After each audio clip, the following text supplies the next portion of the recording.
The night was dark, and the air was thick with the smell of damp earth. In a small village, a group of people huddled around a flickering fire, their faces illuminated by the orange glow. They were gathered to hear a story, a tale that had been passed down through generations. The storyteller, an old man with a long silver beard, cleared his throat and began. Once upon a time, in a world not so different from ours, there was a young woman named Mary. She was known for her beauty and her purity, but she was also a woman of mystery. You see, Mary was not just any woman. She was chosen by God for a special purpose, but this purpose would come at a great cost.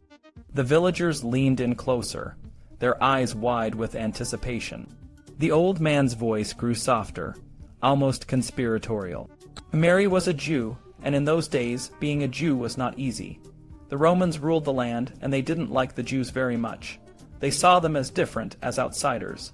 But Mary's story is more than just a tale of prejudice. It's a story of faith, of miracles, and of the struggle to maintain one's identity in a world that often seeks to erase it. He paused, letting the words sink in. A child in the crowd whispered, "What happened to Mary?" The old man smiled sadly. Mary's life was forever changed when an angel appeared to her. The angel told her that she would give birth to a son who would be the Messiah, the Savior of the world. But this news was not met with joy by everyone. Mary's fiancé, Joseph, was shocked and confused. He didn't understand how this could be possible, and he was torn between his love for Mary and his belief in the law. The fire crackled, and the villagers shifted, eager to hear more. The old man continued, his voice taking on a more solemn tone. Joseph was a good man, but he was also a man of his time. He knew that if he stayed with Mary, he would be accused of breaking the law. He was torn between his heart and his duty. In the end, he decided to quietly divorce her, to protect her from the wrath of the community. But God had other plans. An angel appeared to Joseph in a dream and told him to stay with Mary, that the child she carried was the Son of God. The villagers gasped. The old man nodded, his eyes twinkling with the excitement of the story. Joseph was convinced, and he stayed with Mary. They were soon forced to travel to a place called Bethlehem, where Mary gave birth to her son, Jesus. The birth of Jesus was a miraculous event, but it was also a moment of great danger. The king of the land, Herod, heard of the birth of a new king and was filled with fear. He ordered that all male infants in Bethlehem be killed, in a brutal attempt to eliminate any potential threat to his power. The firelight flickered, casting shadows on the faces of the villagers. The old man's voice grew more intense. But Mary and Joseph managed to escape with their son, thanks to a warning from an angel. They fled to Egypt, where they lived in exile for several years. When it was safe, they returned to their homeland, and Jesus grew up, spreading a message of love and peace. But the road was not easy. Mary and Joseph faced many challenges, from poverty to persecution, but they never lost their faith. The old man's voice softened, and he looked around at the gathered villagers. Mary's story is a reminder that sometimes the most extraordinary things happen to the most ordinary people. It's a story of hope, of love, and of the power of faith. But it's also a story that has been told and retold, shaped and reshaped over the centuries. Each retelling adds a new layer, a new perspective, and a new understanding. He paused, letting the weight of his words sink in. The fire crackled and the night grew deeper. The old man's eyes sparkled with the light of the flames. Mary's story has been told in many ways, from the Gospels of the New Testament to the medieval plays that brought her life to the stage. In these plays, Mary is not just a passive figure. She is a woman of strength, a woman who faces adversity with courage. But she is also a woman who is human, who experiences doubt and fear, just like any of us. The old man's voice grew more passionate. The story of Mary is not just a religious tale, it's a human story. It's a story that reminds us of the power of faith, the strength of love, and the importance of standing up for what we believe in, even when the world seems against us. The villagers sat in silence, the weight of the story lingering in the air. The old man smiled, and the fire continued to burn, casting a warm glow over the small gathering. Mary's story is a reminder that even in the darkest of times, there is always a glimmer of hope, and it's a story that continues to inspire and challenge us, even today. The old man leaned back, his eyes still shining. The villagers murmured, lost in thought, as the fire slowly died down. The night was still, but the story of Mary lived on. a beacon of hope in a world that often seemed dark and uncertain. In the York and Chester flood plays, Noah's wife plays a crucial role in challenging the dominant narrative of the flood. These plays, performed in the late medieval period, take the biblical story of Noah and expand it with dramatic conflict, especially between Noah and his wife. This conflict isn't just about getting on the boat. It's about how they understand time and the world around them. Noah sees the flood as a clean break from the past. He believes that God is starting over, erasing the old world and creating a new one. This is similar to how some early Christian thinkers understood the relationship between the Old and New Testaments. They saw the flood as a prefiguration of Christ's coming, where the old order is destroyed and a new, better world begins. For Noah, the ark is a symbol of this new beginning. He follows God's commands without question and expects everyone else to do the same. However, Noah's wife sees things differently. She refuses to forget the world that is being destroyed. She remembers the people, places, and things that are about to be washed away. This memory is a powerful act of resistance. By recalling the past, she challenges the idea that the flood is a clean slate. Her memories bring the old world back into the present, making it impossible for Noah or God to completely erase it. This conflict is not just personal. It reflects broader social and religious tensions. For example, it touches on the roles of men and women in medieval society. Noah's wife is often portrayed as unruly or disobedient, which can be seen as a challenge to the traditional authority of men. But this disobedience is also a way of asserting her own understanding of the world and her place in it. She is not just a passive figure. She is an active participant in the story, and her actions and words have real consequences. The plays also explore the relationship between the Hebrew and Christian traditions. Noah's wife sometimes draws parallels between the flood and other biblical events, which can make the audience think about the connections between the two traditions. This is important because the medieval period was a time when Christians were actively trying to distinguish themselves from Jews, but they also recognized the importance of the Hebrew Bible in their own faith. In the York play, Noah's wife is particularly vocal about her memories. She talks about the people she knows, the places she loves, and the things she wants to bring onto the ark. This emphasis on the material world and personal relationships makes the flood feel more real and more immediate. It's not just a story about God and Noah. It's a story about real people and their lives. In the Chester play, the wife and her gossips, friends, or neighbors add another layer of complexity. They engage in what we might call explosive time, where the past, present, and future all collapse into one moment. This is seen in their meta-theatrical comments, where they acknowledge the audience and the performance context. This self-awareness creates a sense of time that is fluid and interconnected, rather than linear and fixed. The conflict between Noah and his wife is never fully resolved. Unlike in the story of Joseph and Mary, where they eventually come to a mutual understanding, Noah and his wife remain at odds. This unresolved tension highlights the disruptive power of memory and the difficulty of completely erasing the past. It also shows that the process of starting over is never as simple as it might seem.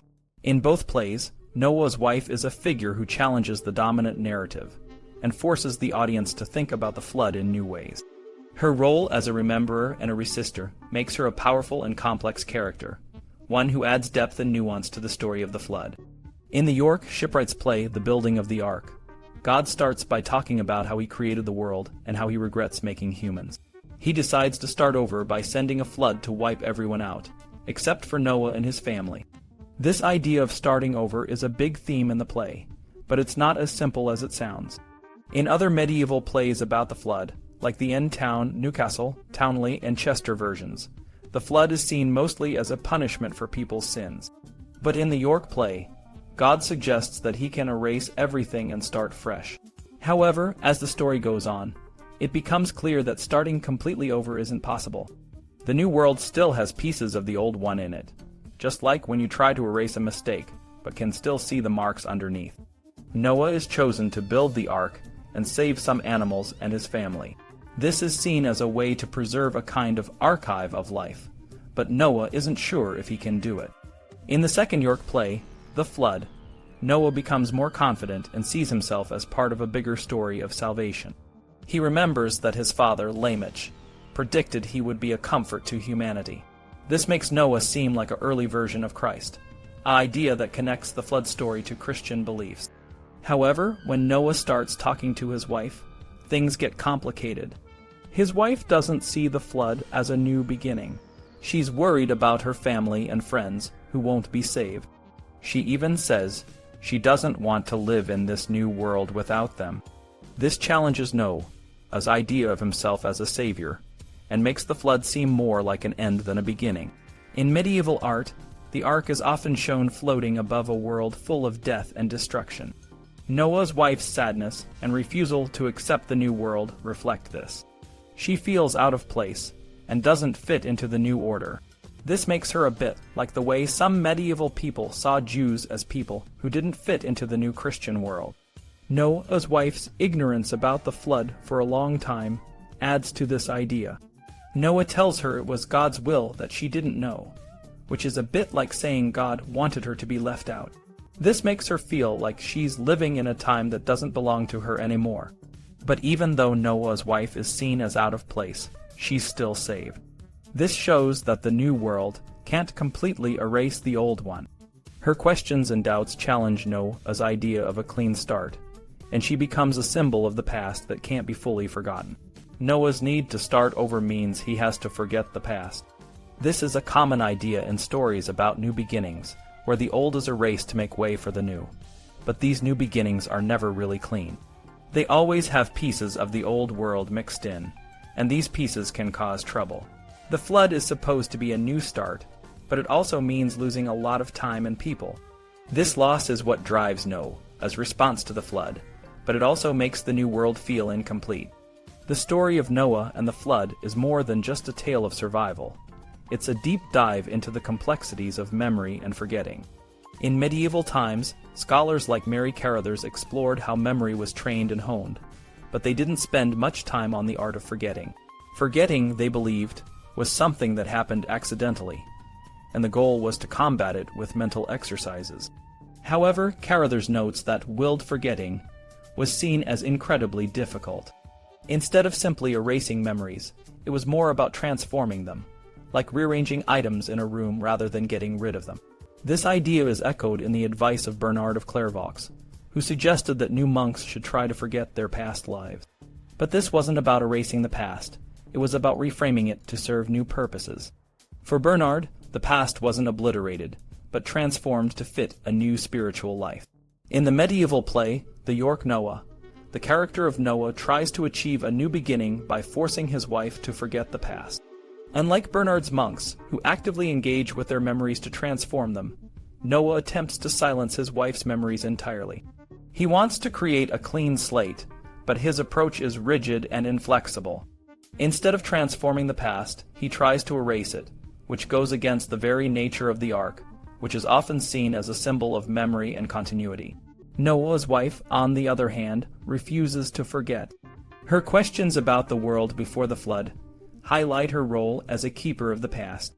This is consistent with historical roles of medieval women, who often acted as guardians of social and family memories, especially after traumatic events.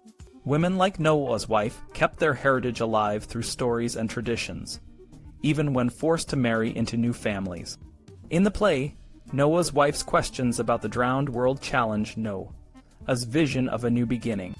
Her questions about missing friends and relatives bring the past into the present, forcing Noah to confront what he's trying to forget.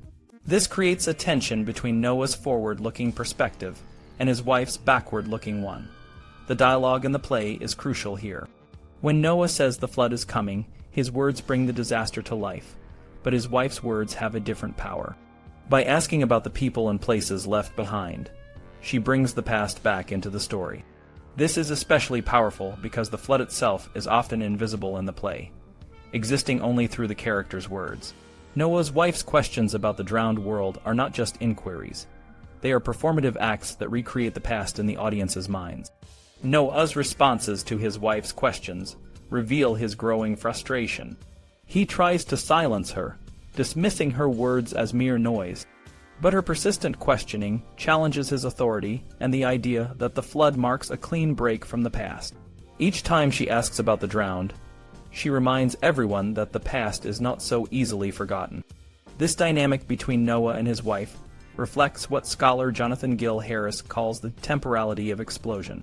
This is when the past intrudes into the present, disrupting the idea of a smooth, forward-moving timeline. Noah's attempts to silence his wife are part of a broader effort to create a new, uncontaminated beginning. But his wife's questions keep bringing the past back, challenging his vision of a new world. In the end, Noah's wife's persistent reminders of the past show that memory is powerful and resilient. Her questions highlight the tension between forgetting and remembering, and they demonstrate that the past can never be completely erased. Her role as a keeper of memory ensures that the story of the flood is not just about survival, but also about the ongoing impact of the past on the present. Noah's wife and the gossips offer a fascinating look into how different people can see the same event in very different ways, especially when it comes to time. In the York play, Noah sees the rainbow and thinks about the end of the world, predicting it will end in fire. His wife, however, is not so easily reassured. She has a deep, personal connection to both the past and the future. The rainbow, which should bring comfort, only makes her worry more. She fears that more bad things will happen, and she can't help but think about the suffering of future generations. Noah, on the other hand, is more focused on his own experiences. He doesn't want to think about the distant future because it doesn't affect him directly. This difference in how they see time leads to tension between them. In the Chester play, the gossips add a new layer to the story. They are a group of women who are sinners, but they also represent a medieval community that the audience would recognize. They are called good gossips because in medieval times, a gossip was a godparent, someone who had a spiritual role in the community. These gossips are shown drinking and enjoying themselves even as the flood waters rise, which is a way of showing that they don't understand the severity of the situation. They think they have time to have one more drink, but they are wrong. Their behavior is a form of resistance, but it's also a sign of their misunderstanding of what's happening. The gossip's presence brings the past, present, and future together. They are part of a community that is being punished, but they are also part of a community that the audience would recognize from their own lives. This makes the play more relatable and also more complex. It's not just a story about the past, it's a story about the audience's present and future too. Noah and his sons, on the other hand, want to leave the past behind. They are trying to start a new world, free from the sins of the old one. But the gossips remind them that they can't just cut off the past. The gossips are part of their history, and they are also part of the community that will be washed away. This creates a tension between Noah's desire to start fresh and the gossips' desire to continue their lives as they are. In the end, the gossips' fate is sealed. They drown, and Noah and his family are saved, but the play leaves us with a lot to think about. It shows us that different people can have very different views on the same event, and that these differences can lead to conflict. It also shows us that the past, present, and future are all connected, and that we can't just ignore the past or the future. The story of Noah and the flood is not just a tale of survival. It's a story about how we understand time and our place in it. It's a story about the choices we make and the consequences of those choices. And in the end, it's a story that resonates with us even today, reminding us that the decisions we make today can have far-reaching effects on the future.